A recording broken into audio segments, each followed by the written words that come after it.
Al celebrar 150 años de su unificación, en Italia se recuerda el proceso de construcción del Estado, cuyo principal reto estuvo en la creación de una identidad que recogiera el carácter de una sociedad que comenzaba a compartir valores. Con la Primera Guerra Mundial, este proceso terminaría de consolidarse. Sin embargo, la emergencia de Mussolini y la creación de un régimen confesional dieron otra dirección a la identidad de los italianos. En pleno siglo XXI quedan rezagos de la influencia religiosa y conservadora. Esto ha permitido que un candidato de derecha como Silvio Berlusconi sea el jefe de gobierno de un país que presenta altos índices de inestabilidad política y que hoy está lejos de su papel histórico como referente de la cultura occidental. Alfonso Botti es uno de los principales investigadores del nacionalcatolicismo y de los movimientos fascistas en Europa. Además, es reconocido como uno de los académicos que mejor se ha acercado a la historia española del siglo XX.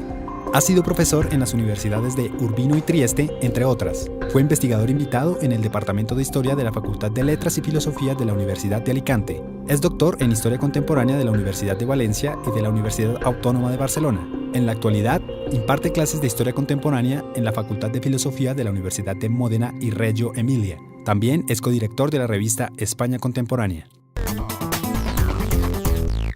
Profesor Alfonso Botti, muchas gracias por estar con nosotros en Meridianos de la Universidad Nacional de Colombia.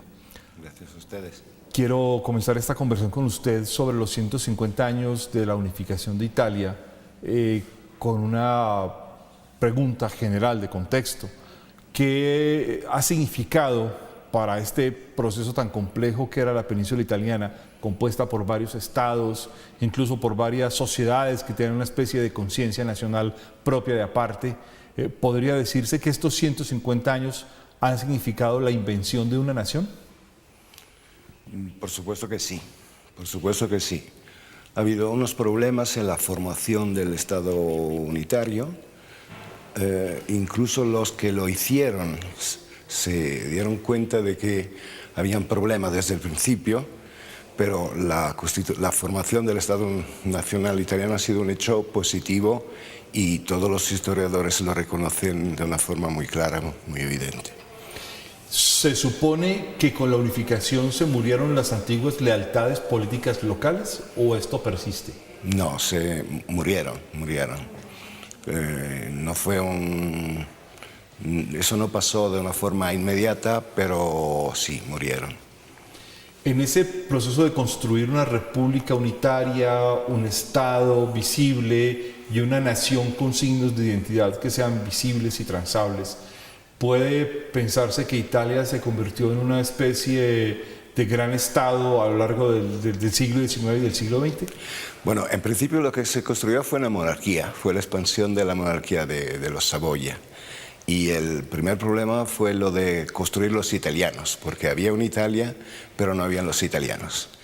Y a partir de la unificación y con los procesos de nacionalización, que fueron en principio la escuela y el ejército, se construyeron los italianos, pero el momento más importante de construcción fue la Primera Guerra Mundial. Las guerras siempre son factores de nacionalización y en Italia la Primera Guerra Mundial lo fue de una forma importante. En esa perspectiva hay un personaje fundamental en la historia italiana que es Benito Mussolini. ¿Qué representó Mussolini en la historia italiana? Mussolini representó la forma equivocada de seguir en este camino de construcción de los italianos. Equivocada porque Mussolini no quiso hacer los italianos, sino quiso hacer los italianos fascistas. Es más, había que ser fascistas para ser italianos. Y lo que no eran fascistas, los antifascistas, acabaron para esperar que Italia perdiese la Segunda Guerra Mundial para que eso significara el fin del fascismo. Frente a ese fascismo y frente a esa invención de los italianos hay otro elemento que es muy interesante en la historia de Italia, es la relación entre política y religión, sí, que ha sido una relación muy estrecha, permanente, constante, bueno, y por motivos históricos, el asiento del papado, el asiento de la cristiandad, visto con dichos como que todos los caminos conducen a Roma. ¿Qué papel ha jugado la religión en este periodo moderno de ser italianos? Ha jugado un papel importante porque con el fascismo Con el concordato se construyó un régimen bajo diferentes puntos de vista confesional, en el cual la Iglesia tenía su importancia y su centralidad. Con el fin del fascismo y la constitución de la República, se constituyó de una forma diferente de la anterior un partido demócrata cristiano. Digo de una forma diferente porque en 1919 Luigi Sturzo había fundado el Partido Popular, pero el Partido Popular tenía características distintas de la democracia cristiana que surge en clandestinidad durante la Segunda Guerra Mundial y luego administra la Segunda República hasta la crisis de la que se llama la crisis de la Primera República a principios de los años 90. Al margen de eso, hay una tensión frente a la Iglesia de toda la clase política. Eso es un caso, el caso italiano desde este punto de vista es un caso aparte. E incluso los representantes, los secretarios de los partidos de izquierda o de los partidos laicos miran lo que dice, lo que hace la Iglesia en la elaboración de su programa electoral, por ejemplo. Nada por el estilo pasa, por supuesto, en España y mucho menos en Francia o en otros países de tradición católicas. ¿Y esta relación aún se mantiene entonces? O sea, es una relación viva, vigente. Sí, sí. Y en esa medida lo que usted explica de los políticos, hasta los políticos de izquierda, más seculares y más laicos, están permanentemente, digamos, atravesados por las opiniones del Papa y de la Iglesia, y etcétera. Por el miedo que tiene de perder el electorado católico y en mi opinión también por un análisis un poco atrasada de la situación y del nivel de secularización. Profesor Botti, hay un elemento que es muy interesante en la cultura italiana, es que Italia, pues durante muchos años, si se puede decir así, fue el centro de la cultura occidental. Durante muchísimos siglos fue el centro de la cultura occidental. Florecieron las artes hasta el punto que hay una especie de mito contemporáneo que es el Renacimiento. Está necesariamente ligado a Italia y está construido sobre Italia. Y muchos de los elementos de la modernidad y muchos de los pensadores de la modernidad son italianos. Y muchos autores fundamentales en la política son de origen italiano en relación con la cultura italiana. Maquiavelo, Campanella, bueno, todos están, digamos, en una relación muy estrecha con Italia. ¿Italia sigue siendo un referente cultural importante en el mundo occidental? Bueno, hay épocas. Hay épocas. En la historia de cada país hay épocas.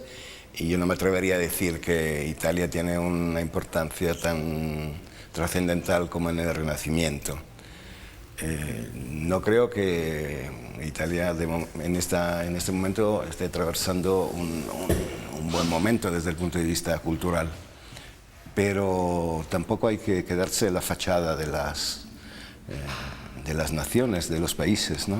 Siempre en las pliegas hay movimientos, hay creatividad que a lo mejor no estalla o no aparece inmediatamente, pero que existe, que sigue existiendo. Hay un elemento también importante en estos 150 años de construcción de Italia, de invención de Italia, y es la economía. A pesar de que el sistema político es un poco sui generis, un poco de debates permanentes, incluso de una especie de inestabilidad constante, se ha ido construyendo una economía nacional permanente y firme, y que además se ha identificado en el mundo con algunos factores muy importantes como el diseño industrial o algunas cosas de ese estilo. ¿Qué explica esa aparente dicotomía entre una estabilidad económica y una inestabilidad política permanente? Bueno, en mi opinión que sigue habiendo una distancia, un gap entre Italia como sociedad, como sistema económico, e Italia como sistema político. Y eso se puede averiguar en la fase actual, pero también con anterioridad pasaba lo mismo, porque, como usted decía, la política ha sido en varias épocas bastante inestables, pero la economía seguía funcionando. Y no había una relación inmediata entre lo que pasaba en la política, lo que pasaba en el bolso y lo que pasaba en la economía. Eso quiere decir que los italianos no tienen, una interpretación muy sencilla, puede ser que los italianos funcionan igual, no se fija mucho en lo que pasa en la esfera del Estado, en la esfera de la política. Profesor Botti, otro fenómeno importante en la vida social, política de Italia es el fenómeno del terrorismo, que durante las décadas de 1960, 1970, 1980 tuvo una presencia contundente. ¿Cómo entender qué fue y qué ha significado esa experiencia terrorista en Italia? La fase más importante del terrorismo fue la de los 70 y de las Brigadas Rojas. Con anterioridad había habido un terrorismo de minorías en Alto Adige, pero el terrorismo más impactante es lo de las Brigadas Rojas en los años 70. Lo vivió muy mal, pero reaccionó muy bien. Reaccionó como tiene que reaccionar un sistema democrático, sin introducir leyes especiales y con la unidad de todas las fuerzas políticas existentes en el país, en el Parlamento y en la sociedad. Y se superó. ¿Y eso al mundo contemporáneo italiano le ha permitido tener una lección política?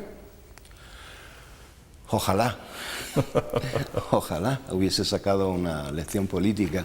De hecho, la lección política se podría sacar, y es que cuando hay crisis, cuando hay situaciones de dificultad, hace falta la unidad de las fuerzas políticas. Eso pasó con la reconstrucción después de la Segunda Guerra Mundial, con la unidad nacional, y pasó con relación a la fase más aguda del terrorismo brigatista con el asesinato de Aldo Moro. Usted mencionaba ahora la Primera República y algunos círculos italianos y algunos analistas han hablado de la creación de la Segunda República. ¿Hubo una Segunda República? ¿Qué va? ¿Hay una Segunda República? ¿Qué va? ¿Qué va? ¿Qué va? Y en mi opinión seguimos en el ocaso de la Primera. Para que haya Segunda República hay que cambiar un sistema político, hay que cambiar la Constitución, hay que encontrar un sistema electoral compartido, y eso no ha pasado en Italia hasta la fecha. O sea, es más un recurso demagógico. Es bueno, esa es la versión mala. La versión buena es decir que es un término que se emplea en ámbito periodístico para periodizar, para poner un término de final o de principio de una nueva fase, pero en términos de análisis política y histórica yo no creo que se pueda afirmar que Italia se encuentra en una Segunda República, porque sería de echar de menos la primera si esa fuera la segunda. Claro. Le propongo que pasemos un poco al siglo XXI, y el siglo XXI de Italia está muy marcada por la presencia, por la marca de un personaje un poco extraño, que es Silvio Berlusconi. ¿Qué significa Berlusconi? ¿Qué es Berlusconi en el contexto italiano contemporáneo? Berlusconi es un empresario que tiene problemas está vinculado con algunos ambientes de la Primera República, con Craxi concretamente, y que aprovecha la crisis de la República y de la Primera República, porque es así que las hay, a principios de los años 90, con los escándalos de Tangentopoli, con la caída del muro de Berlín, que supone la falta del peligro comunista y por eso la legitimación del Partido Comunista en Italia, con el nacimiento de la Liga de Bossi, que quiere la creación de un Estado independiente en el norte de la Padania. Entonces, en esta situación de crisis, en este marco de crisis, Berlusconi decide hacer política, y hacer política para evitar que Italia se convierta en un país comunista, cuando ya el comunismo había desaparecido también en la Unión Soviética. O sea, que ya no existía la Unión Soviética. Se le permite hacer política a pesar de que existen leyes que impiden que empresarios que son dueños de medios de comunicación como las televisiones hagan política. No se utilizan estas leyes, así que Berlusconi empieza a hacer política, la izquierda o las otras fuerzas políticas se lo permiten y además no tienen una propuesta fuerte, alternativa. Él lo hace muy bien porque es un actor, tiene una capacidad de comunicación directa, tiene los medios para comunicar y eso le permite la primera y la segunda elección y le permite montar un partido que en primer lugar utiliza la estructura de su grupo industrial fundamentalmente y a partir de ahí empieza la época berlusconiana. Yo creo que ya se puede hablar de una época berlusconiana. Con alto apoyo popular. Con alto apoyo popular. Por esto Italia sigue estando en el marco de la democracia, sin lugar a dudas. El problema de Italia, yo digo así, en plan de broma, pero medio en serio, que el problema de Italia no es Berlusconi, sino los que lo votan. Y es que lo votan. Y hasta que lo voten quedamos en democracia. Una democracia que empieza a tener aspectos patológicos, porque hay problemas, hay conflictos, pero sigue siendo una democracia. Y mientras la economía ha seguido marchando. Mientras la economía sigue marchando o no marchando al margen de lo que pueda hacer la política o Berlusconi.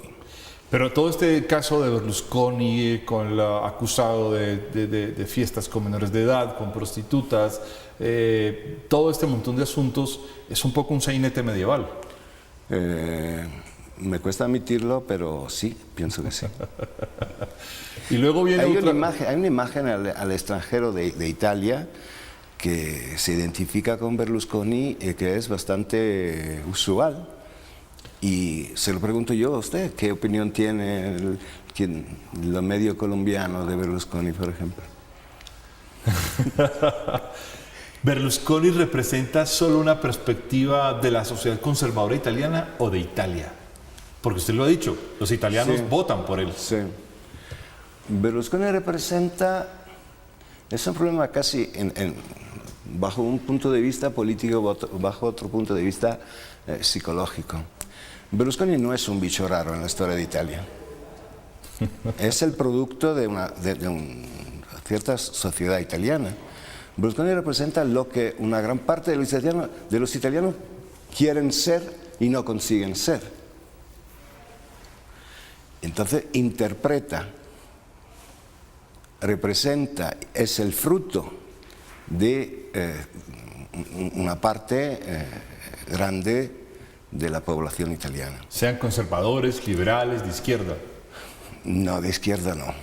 Liberales, si fueran liberales de verdad, tampoco. O más allá, una población que está más allá de esas categorías. Conservadores, sí.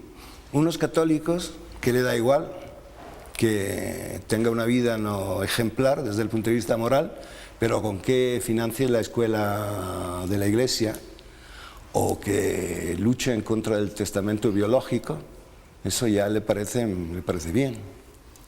Complicado. Sí. ¿Qué significa esta relación de Italia tan estrecha con Libia y ahora en la situación en la que nos encontramos de conflicto con Libia? Bueno, Libia está muy cerca de Italia. Uno abre la ventana y ve a Libia. Con Libia hay unas relaciones históricas, en principio coloniales, luego postcoloniales complicadas, y hay intereses geoestratégicos. Por esta razón, las relaciones con Libia han sido bastante estrechas siempre, en la segunda posguerra, con los gobiernos demócratas cristianos, con los gobiernos de centro, con el gobierno de centro-izquierda, con Berlusconi o con Prodi cuando fue jefe del gobierno. Lo que ha pasado con Berlusconi es que Berlusconi se ha pasado, como le pasa muchas veces. Eso de besar las manos, lo que permitió en el último viaje de estado de Gheddafi en Roma con los caballos bárbaros, todo ese rollo, fue un pasón. Y por eso se resistió bastante en aceptar la intervención humanitaria, entre comillas, de otros países de Europa y de la OTAN, pero al final tuvo que aceptar esta perspectiva porque no había otra. Después de Berlusconi, ¿qué pasará? Incluso si uno mira algunos titulares de periódicos italianos y europeos, a veces queda la pregunta, ¿habrá un después de Berlusconi? ¿Un berlusconismo sin Berlusconi, dice usted? No creo. La experiencia de Berlusconi, en mi opinión, acabará con Berlusconi. Y su partido, su mayoría, se romperá. Ya ha empezado a romperse con la salida del otro líder del partido que había fundado Berlusconi. Berlusconi fundó un partido junto con el ex líder de la Alianza Nacional, que pertenecía a la familia política del fascismo, pero que se había defascistizado a lo largo de los últimos 10 años, 15 años. El actual presidente del Congreso de Diputados, Gianfranco Fini, y Gianfranco Fini hace unos meses se apartó del partido de Berlusconi y ha fundado otro partido. No hay líderes importantes dentro del partido de Berlusconi, así que en mi opinión no va a haber un berlusconismo sin Berlusconi. El berlusconismo acabará con Berlusconi y la alternativa será un centro izquierda moderado con sus problemas, porque los tiene, o un centro derecha sin Berlusconi, quiero decir, pero por lo que se puede ver ahora, siempre en un marco de estabilidad del sistema político. Profesor Alfonso Botti, muchas gracias por estar con nosotros en Meridianos de la Universidad Nacional de Colombia. Gracias a ustedes. Muy amable.